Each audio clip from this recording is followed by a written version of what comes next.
Muy buenas noches, tengan todos ustedes, queridos amigos, visitantes de este eminente, irregular, estrambótico, nefelibata, taciturno, inefable, nocturno, cafetalero, drogadicto, lusitano, podcast de Hacia el Nobel, en su sexta entrega, en la que hablaremos de el eminente escritor español Javier Marías. Sean todos bienvenidos, estamos muy agradecidos de que nos escuchen. Estamos aquí reunidos con una taza de café, unas cuantas galletas de polvorones sabor naranja. No es un comercial. No es un comercial, nos gustaría que fuera un comercial porque somos muy fans, pero no es el caso y estamos muy contentos de estar aquí con ustedes. Estoy aquí con mi compañera Xochipilli Hernández, mi nombre es Leopoldo Orozco. Y comenzamos. Comenzamos.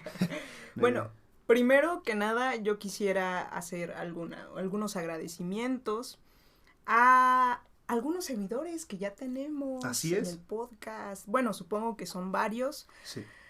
Pero he reconocido a 2 personas y quisiera agradecerles su asiduidad a este podcast inefable. Estrambótico. Nefelibata. Nefando. Nefando. Bueno, nefando, ¿no?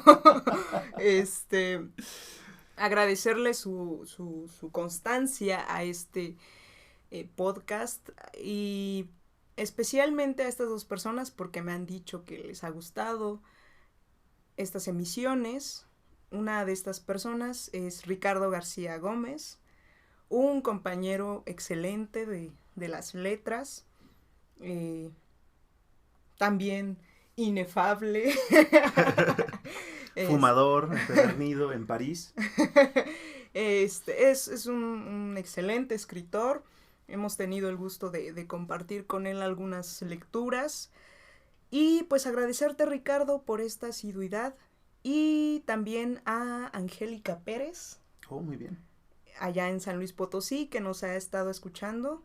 Pues abrazos a ambos y esperemos que este podcast, esta edición número 6, también les guste. Sí.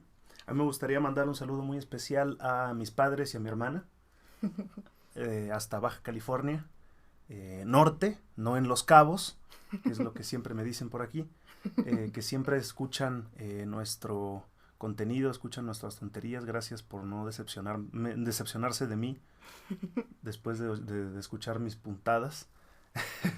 Y me gustaría saludar también a la compañera Ivette Pradel, una compañera youtuber que también por aquí ha estado comentando, y una pregunta muy especial para ella, de cuándo es que nos va a acompañar en un episodio de Hacia el Nobel, ¿no? Muchísimas gracias a todos los que escuchan con asiduidad, también al compañero Manuchier, hasta la Federación Rusa. Nos gustaría que si ustedes son visitantes asiduos de Hacia el Nobel, nos pongan un comentario aquí abajo en el video para reconocerlos y mandarles también un pequeño saludo y agradecerles personalmente por su constancia y por eso tan bonito que hacen de darnos unos cuantos minutos de su tiempo. Así es. Y pues nada, que ahora vamos a ir de la mano. Esto es una figura retórica. Hasta el eminente continente ibérico. Así es. Al lado de la majestuosa presencia de Javier Marías. Javier Marías, eminente autor de La lengua de Cervantes. Así es, para quienes no tengan el placer de conocerlo, bueno, ahí está su hermosa foto. Pero... Sí, su hermoso rostro. Muy español. Pues él es un escritor español, nacido en 1951, madrileño, al parecer. Sí, madrileño. Y pues actualmente forma parte de la Real Academia Española y ocupa la silla R. R de Rías, de Javier Marías. Así es. Bueno, su currículum es amplísimo, ¿no? Ah, sí, bastante. Me parece que empezó a publicar desde los 14 años, si mal no tengo entendido. Javier Marías es uno de esos casos interesantes de niños prodigios, hijos de académicos, de escritores, que crecieron en este ambiente político, artístico, intelectual muy rico. Y Así desde es. pequeños, por ejemplo, tuvieron acceso a una biblioteca inmensa, a un gusto literario muy refinado y que empiezan a escribir desde muy pequeños, ¿no? Tal es el caso de Javier Marías, que escribe, me parece, su primer cuento y publica su primer cuento como a los 14 años. Y si mal no recuerdo, su primera novela, que es Los dominios del lobo, como a los 16. Qué barbaridad. Así es. Yo a los 16 todavía, no sé, quería aprender a andar en patineta y a tocar la Así guitarra. Pensando que a esa edad de los 16 hay como bien lo decían a las compañeras feministas hace unos meses, hay chicos que todavía no saben limpiar la cola. Javier Marías ya estaba escribiendo su primer novela, ¿no? O bueno, quién sabe si Javier Marías ya se sabía limpiar la cola en ese tiempo, ¿no? Okay. Pero al menos ya estaba escribiendo novelas, ¿no? Bueno, ya estaba mucho más avesado que todos nosotros. Así es. Y vaya, eso lo demuestra su larga trayectoria literaria. Uh-huh. Hay una gran cantidad de libros que él ha publicado y asimismo como una gran cantidad de artículos de periódico. Es decir, es un eminente escritor español, ¿no? Y además un muy vocal intelectual público, ¿no? Sí. Como lo veremos en un momento. Creo que sería prudente empezar hablando sobre a qué obras nos estaremos refiriendo cuando estemos hablando de la obra de Marías, ¿no? Porque, pues obviamente, con autores tan prolíficos como Javier Marías, o sea, alguien debería recibir una beca para leerlo todo, ¿no? Para leer toda la obra de Javier Marías, pensando que él lleva más tiempo escribiendo que yo respirando, ¿no? Y pues sí, sería buena idea, ¿no? Ir hablando un poco de los libros que leímos, ¿no? Sí, entre los dos. Bueno, para esta edición leímos Corazón tan blanco. Uh-huh. Yo tuve la oportunidad de leer este libro. Súper bueno. Uh-huh. Bueno, a mí me encantó. Más adelante entraremos en detalles. Corazón tan blanco y Vidas escritas, que es una serie de biografías, uh-huh, ensayos. Están en esa frontera de inclasificación literaria. Sí. Pero que tiende hacia la biografía, ¿no? Hacia mencionar características de algunos autores que Javier Marías eligió, que le parecían interesantes, supongo. Y pues nada, nos presenta esta serie de particularidades de autores como Henry James, como, no sé... Como Faulkner. Bueno, una variedad inmensa, ¿no? Uh-huh. Oscar Wilde, Kipling. Sí. Yo también leí Vidas escritas. Me parece un libro muy, muy bueno de ensayos, muy chistoso. Uh-huh. Y yo no leí Corazón tan blanco, leí Mañana en la batalla, piensa en mí, que es una de sus novelas más famosas, posiblemente la más famosa después de Corazón tan blanco. Y leí un par de cuentos de la colección Mala índole, cuentos aceptados y aceptables, que publicó Alfaguara hace ya unos años, en la que se dan reunión a básicamente toda la narrativa breve de Javier Marías, ¿no? A mí me parece interesante Javier Marías porque para muchos círculos, tanto intelectuales en general como literarios, es considerado ya un clásico de la narrativa, sí, en lengua española, ¿no? Sobre todo Corazón tan blanco, que dicen que es junto con Tu rostro mañana, es que es una novela como de sendas miles de páginas. Es considerada ya una obra cumbre de la literatura contemporánea, ¿no? No solamente en español, sino de todas las lenguas, ¿no? Y mañana en la batalla piensa en mí, además de que es un título precioso. Condensa también una especie de proyecto literario que ha llevado a cabo Javier Marías desde la primera página que publicó y que trabaja mucho con la memoria, con la libre asociación de ideas, con un proyecto prosístico muy, ¿cómo decirlo?, reconocible y unas ideas muy locas, muy locas para novelas, ¿no? A mí me gustaría empezar hablando un poquito sobre los cuentos. Okay. A mí me interesé de leer a Javier Marías por sus cuentos, precisamente porque Roberto Bolaño en el decálogo que tiene para escribir cuentos, lo menciona entre varios escritores. Él dice que mientras ellas duermen, es uno de de las lecturas recomendadas que debería leer cualquier cuentista, ¿no? Lo cual a mí me pareció impresionante, porque vaya, se ve que Bolaño como lector era voraz y era muy selecto, ¿no? Y la verdad, yo leí estos cuentos y me parece que Javier Marías tiene mucho más que ofrecer. Tiene un cuento que a mí me parece genial, que se llama Gualta. Y es un cuento en el que un alto funcionario de una compañía muy rico va a una junta, a una especie de congreso con otros directivos y se encuentra con otro directivo que tiene su mismo puesto, pero en otra dependencia y que es exactamente igual a él.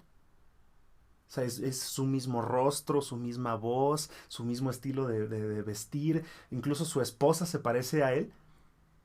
Y empieza a hablar con él, o sea, empieza a hablar consigo mismo, casi, y se detesta. A mí me da mucha risa porque es la idea esta de conócete a ti mismo. Pero, ¿y qué tal si me conozco a mí mismo y me caigo gordo, ¿no? Y, Uy. sí, lo cual es un ejercicio muy interesante de narrativa. Pero sí, a mí me parece que su fuerte, donde él puede mostrar el verdadero alcance que tiene como narrador, está en sus novelas, ¿no? Y lo he podido comprobar también con Corazón tan Blanco. Apenas empecé la novela, solamente para darme una idea de cómo era, pero sí, me parece que él necesita un par de cientos de páginas para extender todo lo posible sus ideas, ¿no? Así es. Pues lo de novelista se le da muy bien. Así es. Me queda claro con Corazón tan Blanco y supongo que a ti te queda claro con Mañana en la batalla piensa en mí. Uh-huh. Y sabes, yo podré pensar muchas cosas sobre Javier Marías, escritor, pero su obra Corazón tan Blanco sí es un clásico y considero que sí debe ser un libro que tiene que ser leído. Uh-huh. Y vaya, no sé si tú recuerdas que en estas charlas anteriores a este podcast, yo leí la primera mitad de Corazón tan Blanco y me preguntaba seriamente por qué la gente, lectora, gente de la cual yo confío en su criterio lector, consideraba que este libro era un clásico, es un clásico. De verdad, ya llegamos al momento de las confesiones. Y pues yo no entendía y estuve tentada a dejar el libro porque no lo terminaba. Miren, cada proceso de lectura es distinto. Hay personas que van a decir, bueno, eso no. Sí. Es sencillo llegar a esa primera mitad. Pero para mí no, para mí fue un poco complicado. No es que fuera una prosa mala, al contrario, como bien dices, es una prosa muy buena. Pero no sé si a ustedes les ocurre que a veces una historia no termina de atraparlos. Y no termina de darte un sentido, no terminas de direccionarte, no terminas de hacer clic con la historia, por así decirlo. Entonces yo llevaba la mitad de este libro y no entendía qué estaba pasando. Y después de pasar esta mitad, la historia se volvió súper veloz, se volvió atrapante, se volvió distinta. No sé, algo me hizo Javier Marías que me logró convencer, y honestamente, ya terminada esta novela, puedo decir que es un clásico de la literatura española y que debería ser leído. Ya estoy completamente de acuerdo con todas estas personas que me decían, léelo. Sí. A mí, yo tuve un proceso muy extraño con Javier, con Mañana en la batalla piensa en mí también, porque al principio, o al menos, bueno, no sé cómo suceda con Corazón tan Blanco, porque apenas llevo leídas las primeras 50 páginas, pero al menos en Mañana en la batalla piensa en mí, al comprarla yo, leí la parte de atrás, y dice, bueno, es que es una historia muy interesante. Ajá. Pero la forma que tiene él de narrarla es muy extraña, porque Sí. hay escritores que van al grano, ¿no? Hay escritores lacónicos que buscan la, la frase contundente, ¿no? No sé, el párrafo preciso, ¿no? El mot juste, como decía Flaubert. Pero Javier Marías tiene un proceso como acumulativo de Uh-huh. la narrativa, en la que al principio como que no entiendes muy bien a dónde van las cosas, y él va avanzando sin... O sea, él parece que va avanzando y que va hablando y que su cerebro va más rápido que tus ojos, y uno no entiende muy bien, pero llega o sea, en ese flujo de ideas, de repente hay una cresta, hay un subidón de intensidad en el que suceden cosas impresionantes y que a uno lo deja cautivado, ¿no? Y que, o sea, puede haber 20 páginas en la que él está describiendo cosas completamente anodinas, Uh-huh. que no tienen interés para nadie y que parecen más bien como los balbuceos de un español muy culto, ¿no? Pero esos momentos de brillantez que él tiene a la hora de narrar, a mí me Uh-huh. parecen que son los que hacen que uno siga leyendo, ¿no? Al menos, bueno, a mí me gustaría contar como en sí de qué trata Mañana en la batalla piensa en mí. Es sobre un hombre que conoce a una chica que está casada, bueno, una mujer que está casada, y empieza a tener como un amorío con ella. Y entonces, una noche, esta mujer invita a este hombre a cenar a su casa en la noche. Él va, cena con ella, y en algún momento pues ya están preparándose para irse como a la cama a hacer arrumacos prohibidos, y, y entonces el bebé, ¿no? El niño que tiene la mujer con su esposo se levanta, ¿no? Y lo ve. Y entonces pues en ese momento pues la mujer va y lo deja al niño en su cama. Ella se está desvistiendo, están pues ya besándose apasionadamente en la cama, ella se desviste y muere la mujer, sin ninguna especie de aviso, ¿no? Solamente empieza a decir me siento mal, y lo ve y le toca el rostro y cae muerta, ¿no? Y entonces él se queda con la situación de, o sea, ¿cómo hago para explicar mi presencia aquí y la muerte de esta mujer, ¿no? Y además, el esposo no regresa sino en quién sabe cuántas semanas. ¿Cómo voy a hacer para que este niño no se muera de hambre cuando despierte? y describe, por ejemplo, cómo él imagina el momento en el que el niño que todavía no tiene conciencia de la muerte, ve a su madre muerta en la cama, ¿no? Y o sea, tiene momentos de una brillantez exquisita y otros momentos pues, de total abulia, ¿no? Sí, efectivamente, no puedo estar más de acuerdo. En el caso de Corazón tan Blanco pasa algo similar. Comienza el libro narrando la historia de, bueno, una escena en la que están, pues una familia, están comiendo, si no mal recuerdo, desayunando, están ingiriendo alimentos.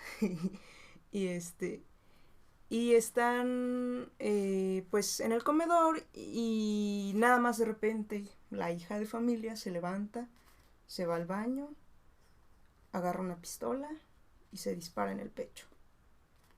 Y describe esa escena de manera magistral desde distintos puntos de vista, desde el padre que estaba sentado, los sirvientes, el chico que traía una canasta de tubérculos, ¿no? Ya no recuerdo. Sí. Y todas estos puntos de vista, pues te dan una diferente tensión de la escena, pero al final tú eres consciente de que hay una mujer joven que se suicida en el baño y termina bañada en un charco de sangre, ¿no? Y a partir de ahí empieza la historia. Y se empieza un poco a investigar por qué esta mujer decide suicidarse. Es interesantísimo. Yo pensaría un poco la narrativa de Javier Marías como circular, si tuviera que pensarla de una manera visual, porque, como bien dices, a veces te da información que parecería anodina, frases anodinas, comentarios sueltos al aire, y poco a poco todos estos comentarios que a lo mejor te parecieron insulsos van cobrando sentido a lo largo de la narrativa. Y llega una cresta, como bien dices, en el que toda esta carga emotiva, toda esta tensión y todas estas repeticiones que se dieron a lo largo del libro cobran un sentido completo, le dan una completud a la obra. Y para mí es bastante particular esta manera de escribir. Honestamente, creo que el estilo de Javier Marías ya está muy, muy consolidado. Y lo podemos ver en sus obras narrativas. Que ya tienen este sello, el sello español de Javier Marías. Sí. A mí me recordó mucho la narrativa de Javier Marías a Thomas Bernhard. El problema, bueno, la diferencia, no el problema en sí, la diferencia entre Javier Marías y Thomas Bernhard para mí es que Thomas Bernhard, o sea, parece también una diatriba, ¿no? Una especie de delirio, ¿no? Una narrativa que no se detiene y que sigue y que sigue y que sigue y no le importa qué es lo que va a encontrar, ¿no? Mientras se va adentrando en su propia mente, ¿no? Pero lo que pasa, lo que al menos a mí, al menos la idea que a mí me da Thomas Bernhard es que este delirio es el delirio de un de un resentido, de una persona así crispada, molesta, y que esta verborrea es su forma de vengarse, ¿no? Del mundo. Y en Javier Marías yo encuentro más bien una especie de goce estético en la diatriba, en la huida hacia adelante de los párrafos, ¿no? En las comas y comas y comas y comas, en las como repeticiones obsesivas de ciertas imágenes, de ciertas frases, ¿no? Muchas de ellas, por ejemplo, sacadas de Shakespeare, ¿no? Que también habría que comentar que Javier Marías es un gran experto de la literatura inglesa, ¿no? A mí me gustaría leer un pedacito de Mañana en la batalla piensa en mí, para que vean un poco este proceso, ¿no?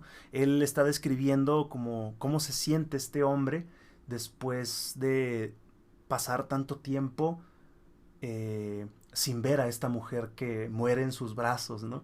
Y pensar y estar pensando obsesivamente cuáles serían las implicaciones de esta muerte. Y él dice, qué desgracia saber tu nombre, aunque ya no conozca tu rostro mañana. El rostro que dejamos de ver un día se dedicará a traicionarse y a traicionarnos en el tiempo que le pertenece y le queda. Irá apartándose de la imagen en que lo fijamos para llevar su propia vida en nuestra voluntaria o desdichada ausencia. El de aquellos que se fueron del todo porque no los retuvimos o han muerto, se irá nublando en nuestra memoria, que no es una facultad visiva.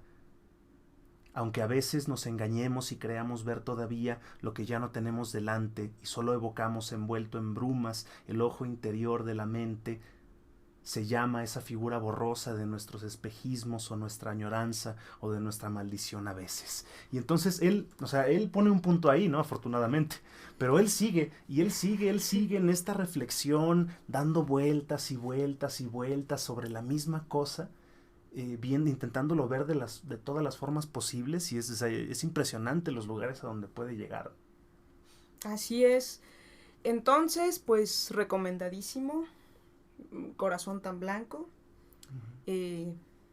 Mañana en la batalla piensa en mí también. Muy, muy recomendado. Porque sí es, más que nada, yo recomendaría este libro porque es una obra que tiene un estilo muy particular. La historia es de verdad interesante. Las ideas que desarrolla Javier Marías en el libro, por ejemplo, de la importancia de las palabras, lo que se dice y lo que se escucha. Todo esto es de una riqueza vasta. Yo recomendaría este libro por eso. Sí, es un clásico definitivamente. Y pues creo que sí tiene posibilidades para el Nobel también. Uh-huh. De hecho, ha estado sonando también desde hace mucho tiempo. Sí, al menos en lo referente a su escritura. Bueno, sí. Sí. Pensemos un poco en el Nobel. Sí, regresando hacia el Nobel. Hacia el Nobel. Pues la Academia Sueca toma en cuenta ciertas cosas. Uh-huh. Y una de ellas es fundamental, es la figura del escritor. Yo creo que Roland Barthes no estaría muy de acuerdo. Sí. Pero sucede, y principalmente en estos últimos tiempos en que se han dado casos de, pues, un poco escabrosos, escandalosos para la Academia Sueca, pues es conveniente una limpieza de nombre. Sí, definitivamente. Una buena limpieza de nombre. Y Javier Marías no es precisamente la persona más indicada para estas cuestiones. Así es. Sí, pasa algo, porque en realidad, si nos atuviéramos solamente a su figura autoral, o sea, a sus libros, es un candidato excelente, porque además Javier Marías conjunta la tradición literaria española, la tradición literaria inglesa y la traducción literaria hispanoamericana. Porque en su escritura se ven tintes de Onetti, tintes de García Márquez,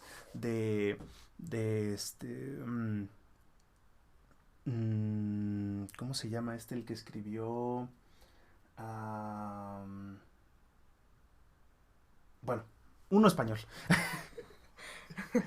el español que escribió el árbol, Pío Baroja. Pío Baroja. El que... Y también, por ejemplo, de Thomas Bernhard, de Sebald, ¿no? De un montón de escritores de su tradición, ¿no? En ese sentido, Javier Marías es como el alumno aventajado del siglo XX literario de Occidente, sí. ¿No? Sin embargo, Ergo. El problema es que Javier Marías es lo que se ha llegado a denominar en ciertos círculos como un viejo lesbiano, ¿no? ¿En qué sentido? Pues en el sentido de que Javier Marías es de esas personas que confunden a pensar por sí mismo con dejarse llevar con por sus propios prejuicios, ¿no? Y entonces si la Academia Sueca busca un candidato progresista, feminista, no lo va a encontrar en Javier Marías, ¿no? Y de eso seguramente nos vas a poder hablar tú, que te chustaste varios de sus artículos en El País. Y precisamente, sí, lo hice. Ven lo que tengo que hacer por... Lo que hago por ustedes. Lo que hago por ustedes, podcastianos. Leí muchos artículos de Javier Marías en El País. Qué alegría, qué gozo. Te voy a regalar para tu cumpleaños No, por favor, no. Porque los juntan. Sí, te creo. Los juntan en libros. Te creo. Sus cuentos, muchos de ellos fueron primero publicados en periódicos y después tienen mala índole, ¿no? Ahí presente. Pues nada, si ustedes le dan una ojeada a este periódico tan reconocido español, que es El País, podrán encontrar algunos artículos de nuestro escritor Javier Marías, que no son los más éticos, por así decirlo. Al menos para la posmodernidad. Sí. Y yo creo que finalmente a Javier Marías le fascina estar en el ojo del huracán. Sí. O sea, le fascina el odio de los tuiteros. Sí, o como diríamos más mexicanamente, le encanta estar arriba del guayabo, ¿no? Así es. A Javier Marías le debe fascinar el odio de todas estas hordas de gente en Twitter. Y yo no voy a contribuir a esas hordas de gente. Pero, pues, estamos hablando un poco sobre estas minucias que tiene la Academia Sueca para considerar a un autor y hay que hablar de estos temas. Sí, no por chismosos, no, claro definitivamente que no. Nosotros tenemos una ética periodista impresionante. Sí. No nos gusta el chisme, no nos gusta nada. Hablar mal de la gente. No. De Javier Marías, claro que no. Ay, mi molcajete. Ay, mi piedra de la barra. Y bueno, nada, que Leopoldo dijo que era un clasificado como un viejo lesbiano. Así es. Término acuñado por nuestros coetáneos millennials. Así es. Para las personas que muchas veces... Una de ellas es que hablan mal del feminismo y muchas veces presentan ciertas partículas de machismo poquito escondidas a través de un discurso retórico. Muy intelectual y muy rimbombante y muy español. Que hasta cierto punto como que Javier Marías sería como el anverso de Olga Tokarczuk. Uy, sí. No los quiero ver en la calle ellos dos juntos. No, porque además creo que Tokarczuk le patearía el trasero a Javier Marías. En una batalla 1-1. Mañana en la batalla. No pienses en él. Mañana en la batalla piensen. Bueno, pues tan solo uno de los pues de los escándalos más seguidos por estas hordas de Twitter fue cuando él pues habló sobre el movimiento del Me Too. Uh-huh. Y nada, que empezó a decir que muchos actos que cometieron distintos directores de cine no habían sido violentos. Uh-huh. Por ejemplo, en esto el término en inglés era couch casting, en el que muchas veces las actrices debutantes pues tenían sexo con los directores a cambio de un papel protagónico, y él mencionaba que ahí no había violencia porque era una especie de transacción, lo cual vaya, es... Lo cual es suficiente para dar arcadas, ¿no? Sí, la verdad, es lamentable que, desde mi punto de vista, que un intelectual piense así.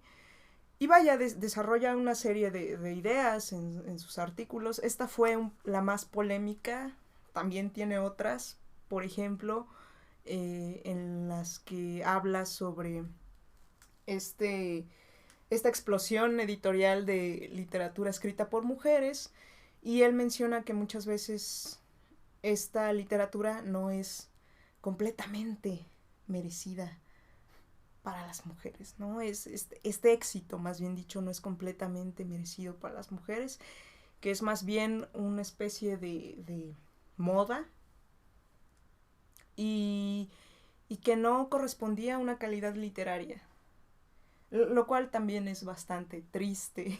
Sí, sí. Ay, este Javier. Sí, vaya, tiene una serie de ideas bastante discutibles, muy discutibles, y podríamos pasarnos aquí la noche entera hablando Hablando mal de Javier hablando Marías. mal de Javier Marías. Ahorita seguramente Lo cual, le está dando una conjuntivitis. Sí, posiblemente. Lo cual sería maravilloso, pero... Sí. Pero no nos gusta el chisme. Pero no, definitivamente no nos gusta el chisme. Dios me libre. Y grosso modo, estas son algunas de las ideas que han hecho, pues, retorcerse en sus laureles tecnológicos a mucha gente, a muchos de sus lectores. Razones por las cuales nosotros creemos que sus oportunidades para recibir el Nobel disminuyen. Así es. Ahora que lo pienso, yo lo tomaría en... Yo lo pensaría en paralelismo con lo que pasó, por ejemplo, con Kawabata y Mishima. Ajá. Por ejemplo, ¿no?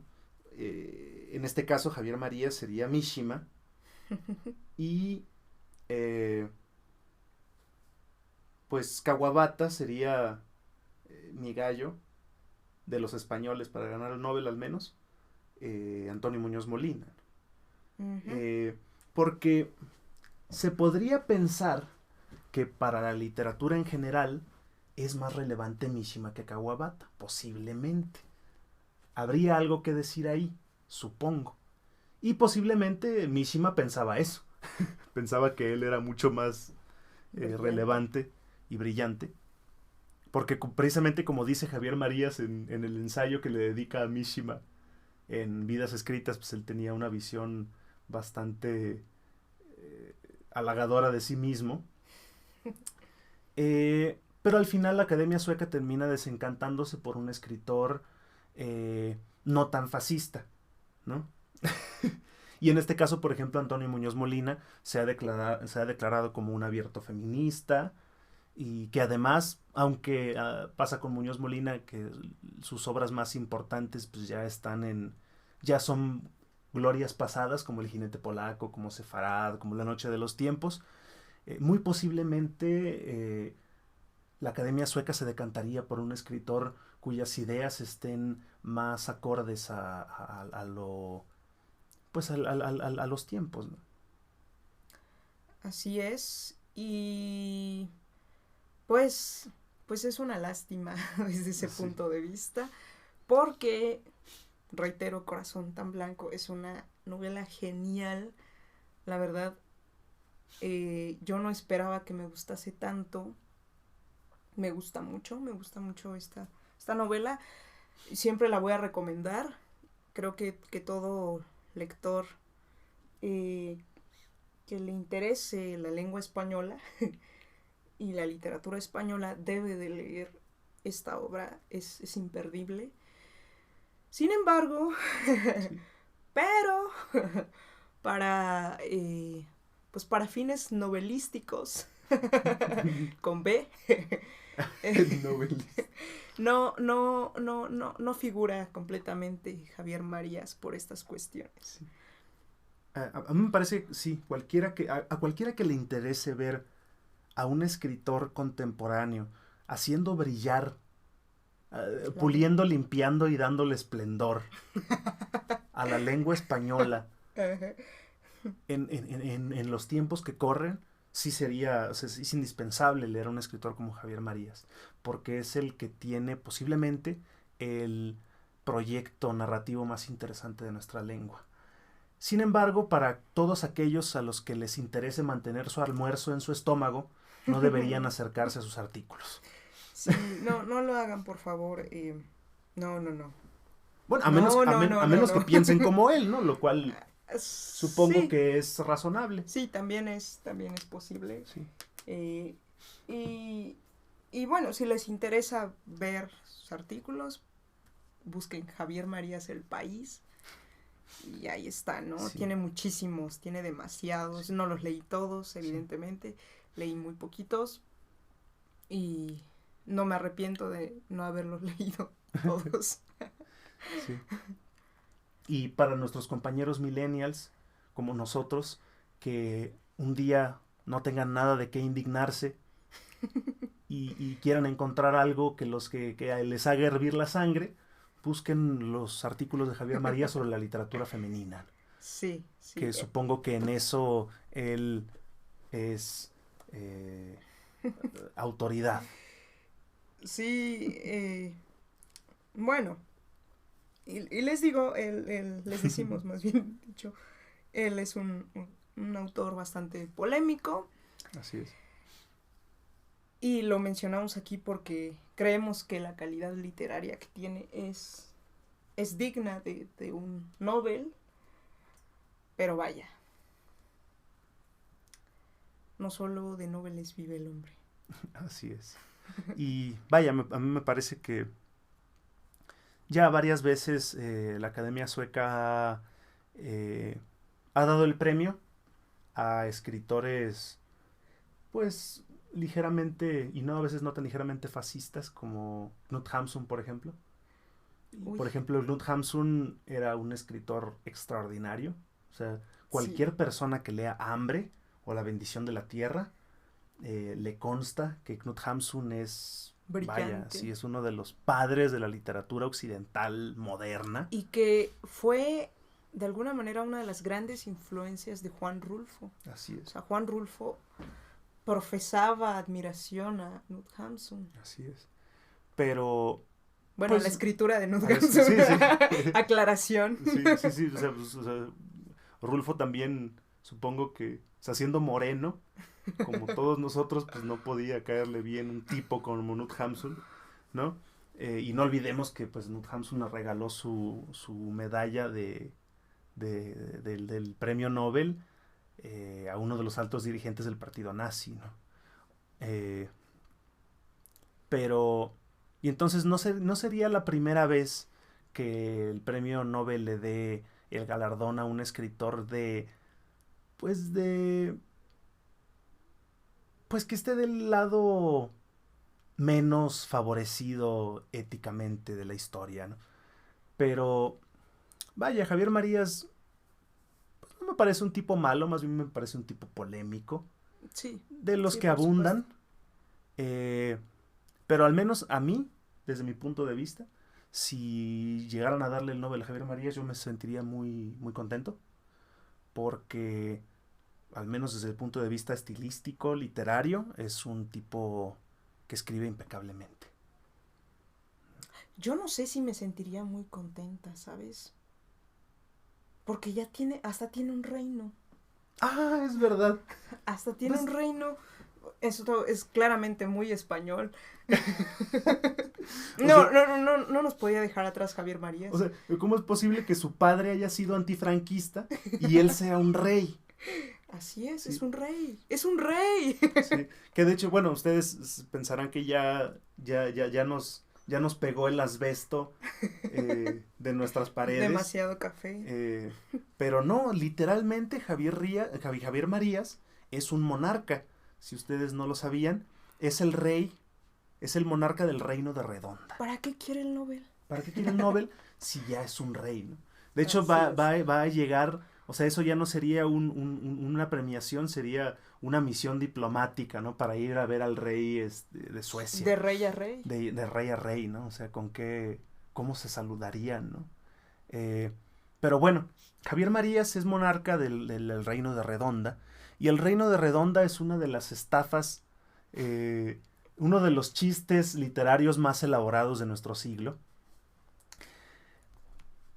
El reino de Redonda es un sitio real que a la vez es un sitio imaginario. El reino de Redonda es una isla que está cerca de Antigua y Barbuda, y es una isla deshabitada. En ella no vive nadie. Sin embargo, a Javier Marías se le ocurrió, por algún enredo literario de alguno de los autores que publicaba en su editorial, que de cuyo asunto no quiero acordarme, resulta que uno de los autores que él leía se había proclamado rey de Redonda, rey de la isla de Redonda, que es una isla deshabitada. Y este rey, anterior a él, nunca había pisado Redonda en su vida. Pero se dio cuenta de que él podía, o sea, como nadie vivía ahí y nadie le iba a reclamar, podía hacerse rey a sí mismo, y se convirtió en rey de Redonda. Pero después, al morir, Javier Marías compró los derechos de sus publicaciones y de sus libros, y se dio cuenta de que al hacerlo él también heredaba el trono al reino de Redonda. El problema es que los hijos de este autor, obviamente, por sucesión de sangre, tenían que ser reyes de Redonda también, y un loquito que apareció por ahí también se autoproclamó rey de Redonda. Entonces, el reino de Redonda actualmente tiene 3 monarcas, de los cuales absolutamente 0 ha pisado su patria. Pero Javier Marías hace una cosa también muy chistosa, que bueno, pues como él es el más famoso, pues él es el rey, ¿no? Y entonces, o sea, de hecho hay uno de los reyes de Redonda, tiene una página en internet, que se hizo como en 2003, en el que le reclamaba a Marías que era un rey espurio y legítimo, y que él era el de a de veras, ¿no? Y Javier Marías pues, solamente se cagó de risa en su cara y dijo, pues, o sea, oblígame, perro, a abdicar, ¿no? Y entonces lo que hizo, que es el rey Javier I, con X, el rey Javier I, lo que hizo fue empezar a nombrar duques. Y entonces esta es una especie de premio literario.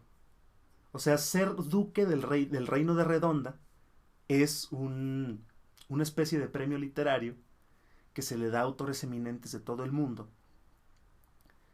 Y en sí, la nobleza del reino de Redonda jamás se ha reunido para hacer absolutamente nada. Entonces, el primer duque de Redonda se nombró en 1999 y es Pedro Almodóvar. Y Pedro Almodóvar es duque de Trémula. John Ashbery es duque de Convexo. Guillermo Cabrera Infante es duque de Tigres. Francis Ford Coppola es duque de Megápolis. Por ejemplo, Arturo Pérez Reverte también es duque de Redonda y es duque de Corzo y Real Maestro de Esgrima. Fernando Sabater es duque de Caronte y maestro del Real Hipódromo. Juan Villoro es duque de Nochevieja. John Maxwell Coetze es duque de Deshonra. Antonio Lobo Antunes es duque de Cocodrilo. De Cocodrilo. Qué barbaridad. Alice Munro es duquesa de Ontario. Ray Bradbury solía ser duque de Diente de León. Humberto Eco es duque de la isla del día de antes. Mario Vargas Llosa es duque de Miraflores. Y así va la fila. Y así va la fila. ¡Qué barbaridad! Lo cual a mí me parece hilarante y absolutamente estúpido, lo cual lo hace perfecto para mí. Bueno, A mí me fascina esta historia. Jorge Herralde no le... no se proclame o no se haya proclamado. Jorge Herralde sería un mejor monarca de Redonda que Javier Marías, definitivamente. Bueno, ¿y por qué hablamos de Jorge Herralde? Porque Javier Marías, como buena persona polémica, también tuvo ahí sus roces con este hombre, director de la editorial Anagrama. Y pues nada, que se pelearon bastante feo a la española. Es decir, diciéndose palabras altisonantes. Sí, pues también siendo ellos maestros del lenguaje. Ajá. Porque ellos lo inventaron. Y pues este es nuestro querido Javier Marías. Sí. Javier Marías, eminente escritor español, el Kim Kardashian de la literatura española, y nosotros somos su Pati Chapoy. Sí. Definitivamente sí. Porque no nos gusta el chisme. Somos el Pepito Origel de Javier Marías. Yo quiero ser el Pedrito Sola. El Pedrito Sola. Ay, bueno, ya empezamos con los chistes malos, entonces... Así es, porque somos fans. Ya nos vamos a ir despidiendo. Despidiendo, sí. Bueno, para cerrar, unas palabras sobre Javier Marías. No me gusta su cabello.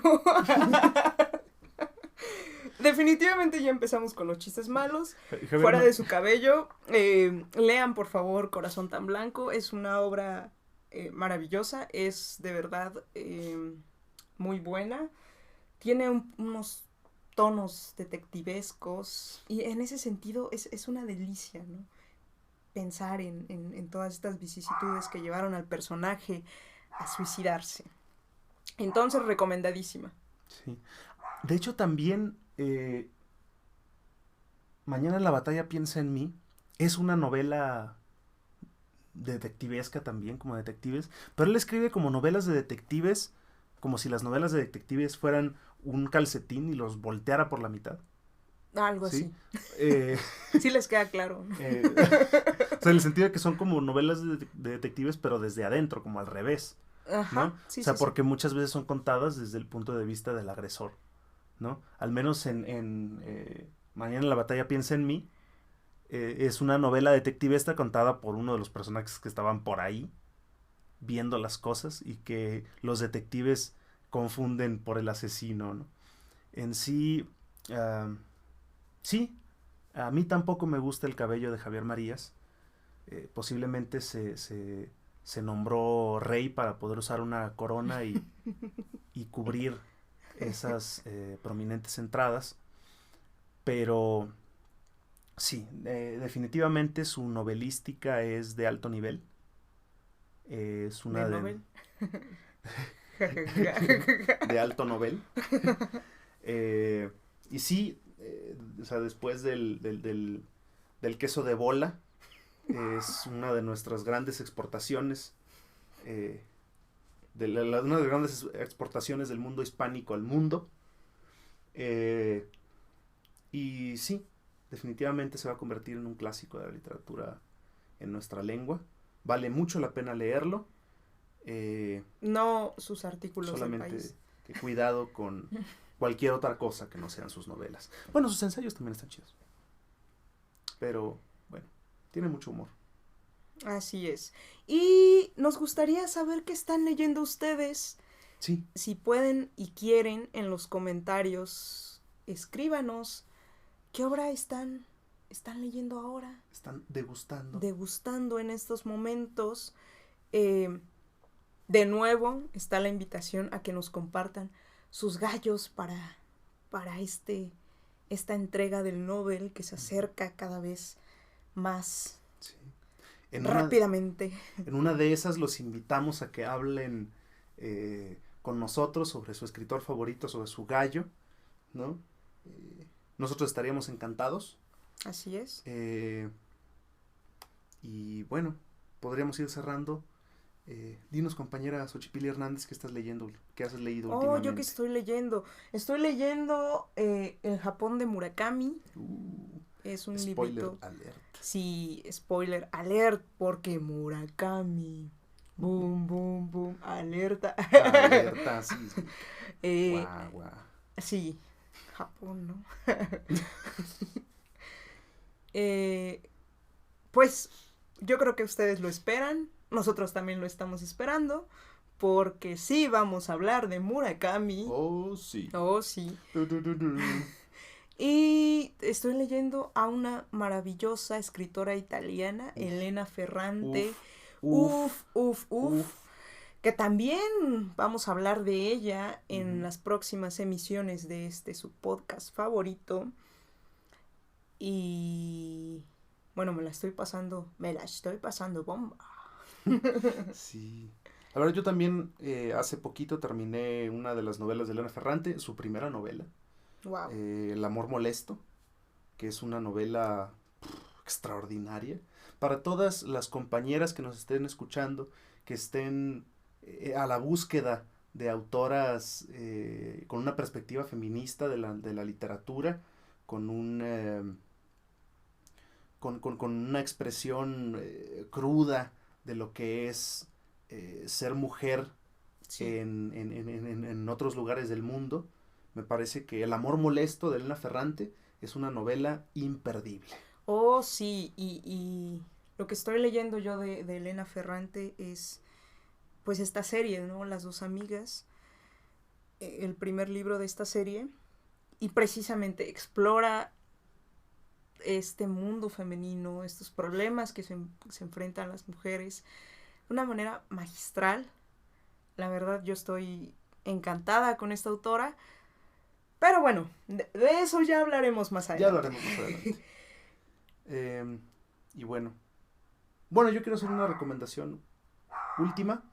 A los que les interese la edición, la corrección de estilo, la publicación, la tipografía, les recomiendo un libro extraordinario que se editó en la UNAM y que ahora mismo está reeditando el Fondo de Cultura Económica, que se llama El libro y sus orillas, de Roberto Zavala Ruiz, que me lo pusieron a leer para el trabajo, pero yo terminé leyéndolo en mi tiempo libre, porque la verdad es un libro muy bien escrito y del que uno puede sacar mucho provecho. Pues ahí están las recomendaciones de estos días. ¿Recomiéndanos ustedes también? Sí, ¿qué deberíamos leer después? Nosotros tenemos una lista tentativa de autores que van a aparecer en este podcast, pero si ustedes tienen alguna idea, por favor háganosla saber. Ya han habido varios de nuestros amigos personales que han escuchado el podcast, por ejemplo, el compañero Daniel Pérez Segura, que nos recomendó a Tahar Ben-Jelloun, ¿no? Y que gustosamente metimos en la lista gracias a su avesada recomendación. Un saludo a Daniel también. Y bueno, no sé si quieras agregar algo más. Que nos sigan escuchando. La siguiente emisión de Hacia el Nobel va a estar muy, muy interesante. Bueno, muchísimas gracias por acompañarnos en esta cruda noche de agosto. Sí, agosto, todavía estamos en agosto. Los queremos mucho. Tomen mucha agua. Tápense porque está haciendo frío. Tomen chocolate. Tomen chocolate. Paguen lo que deben. Paguen lo que deben. Y nos vemos en el próximo episodio. Hasta pronto. Chao.